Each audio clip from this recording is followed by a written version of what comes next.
அதாவது பணம், செல்வ செழிப்பு, ப்ராஸ்பரிட்டி நிறைய என்னெல்லாம் நம்ம சொன்னாலும், அந்த ப்ராஸ்பரிட்டிங்கிறது ஒரு எனர்ஜி எனர்ஜி ஃபார்ம்ல இருக்கு.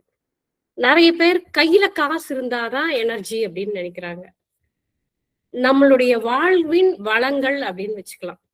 உங்க ஒரு நல்ல வீடு அமையறது, உங்க வீட்டுல எல்லா வசதிகளும் அமையறது, காற்றோட்டமாக இருக்கிறது, தண்ணீர் நல்ல வசதியாக இருக்கிறது, ஆஹ் அது மாதிரி எல்லா விஷயங்களுமே, பணப்புழக்கம், உங்களுக்கு வேணுங்கிறது எல்லாமே நீங்க தோணுனோன்னு. இப்ப நீங்க வீட்டுல ஒரு சமையல் அறைக்குன்னு நீங்க போனீங்கன்னா, உங்க வீட்டுக்குள்ள இருக்கிற சாமானங்கள் உங்களுக்கு அதாவது குறையில்லாம நிறைவாக எல்லா இடத்துலயும் இருக்கிறது. அந்த மாதிரி எல்லாமே நீங்க வச்சுக்கலாம். அந்த மாதிரி எல்லாமா இருக்கிறது தான் ப்ராஸ்பரிட்டிங்கிறது. சைனா சார் ரிப்பீட்டடா சொல்ற விஷயங்கள் என்னன்னா, சைனா வந்து ப்ராஸ்பரிட்டி ரொம்ப ஜாஸ்தி இருக்கு. இன்னைக்கு வேர்ல்டுலயே வச்சு மிகப்பெரிய பணக்கார நாடு எது அப்படின்னா அது வந்து சைனா தான்.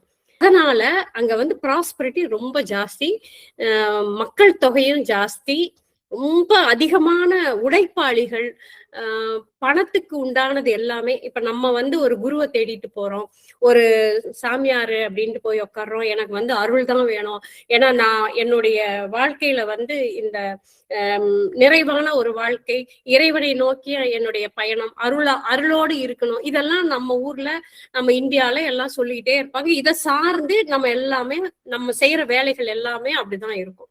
ஒரு கோயிலுக்கு போகிறதாகட்டும், இல்ல ஒரு சாமி கும்பிடுறதாகட்டும், ஒரு விரதம் இருக்கிறதாகட்டும், ஒரு பூஜை பண்றதாகட்டும், எல்லாத்துலயுமே நம்ம நாடு கொஞ்சம் ஹை லெவல்ல இருக்கும்.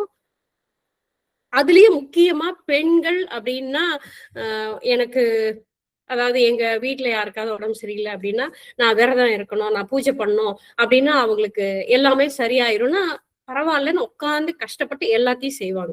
அதை குறையில்லாம செய்யணும். அவங்க வந்து உப்பு இல்லாம வடை சுட்டாங்க, நானும் உப்பு இல்லாம வடை செய்யணும், அப்பதான் கடவுளுடைய கருணையோ இல்ல மத்த விஷயங்களோ எனக்கு கிடைக்குங்கிற நம்பிக்கை பெண்கள் கிட்ட ரொம்ப அதிகமாக இருக்கு. அந்த மாதிரி நம்ம இதுலதான் இருக்கிறமே ஒழிய, பணம் வரணும், பணம் சம்பாதிக்கணும், பணம் நமக்கு வேணும் அப்படின்ற ஒரு விஷயத்த வந்து நமக்கு அவ்வளவு முக்கியத்துவம் கொடுக்குறது. அட பணம் என்னையா, பணம் பணம் போனா போகுது, குணம் இருக்கணும்யா, குணம் இருந்தாதான் நம்ம வாழ்க்கையில முன்னேற முடியும் அப்படின்னு நம்மள சொல்லி கொடுத்து வளர்த்திட்டாங்க.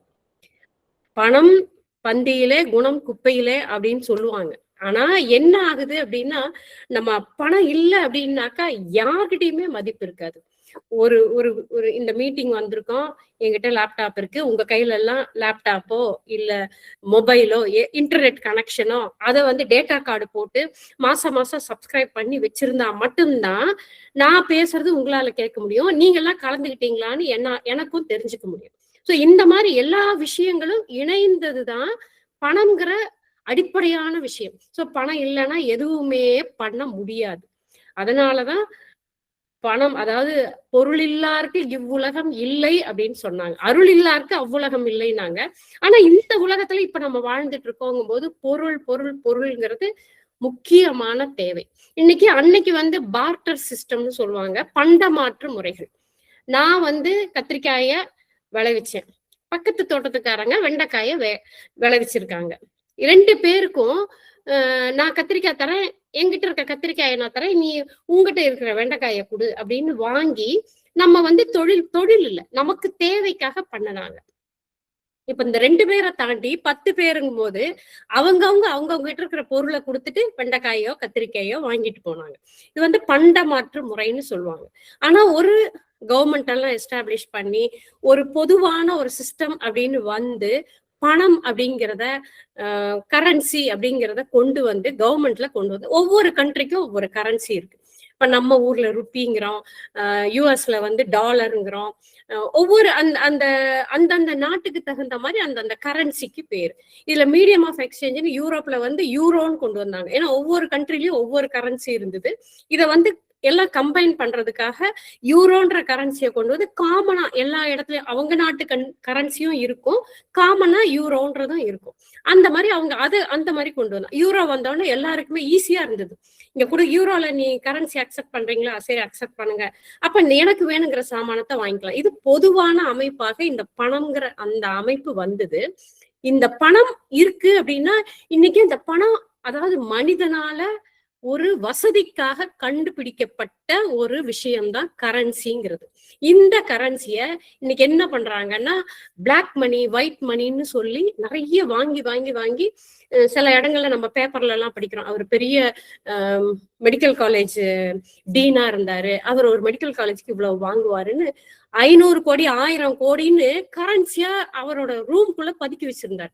நம்ம இதெல்லாம் பார்த்தோம், இவ்வளவு கரன்சியை வச்சுட்டு ஒரு மாதிரி பைத்தியமா ஆயிட்டாங்க.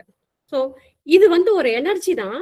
பட் பணம் வேணும், நம்ம செலவு பண்றதுக்கும் நம்ம கிட்ட பணம் வேணும். இந்த மாதிரி அமுக்கி வச்சு அத வந்து பதுக்கி வச்சு நமக்கு நமக்கு வேணுங்கிறதுக்காக என்கிட்ட நிறைய இருக்கு பணம், அது பணம் வச்சிருப்பாங்களே ஒழிய அவங்களுக்கு செலவு பண்ண தெரியாது. அதே மாதிரிதான் இந்த எனர்ஜி ஃபார்ம்ல நம்ம கிட்ட இல்ல, அந்த பேஸ் சக்கரான்னு சொல்றோம், அந்த ஃபார்ம்ல இல்ல அப்படின்னா நமக்கு அந்த எனர்ஜி வந்து பணம்ங்கிற எனர்ஜி எல்லாத்துலயுமே வந்து ஒரு தடை இருக்கும். நமக்கு வேணுங்கிற சாமானம் கிடைக்காது. வாழ்க்கையின் வசதிகள் அப்படின்னு வச்சுக்கலாம். வாழ்க்கையின் வசதிகளை பெறுவதற்கு செல்வம், செல்வ செழிப்பு, பணம், பொருளாதாரம் எந்த பேர்ல சொல்லிக்கிட்டாலும் இது எல்லாம் நமக்கு தேவையாக இருக்கு.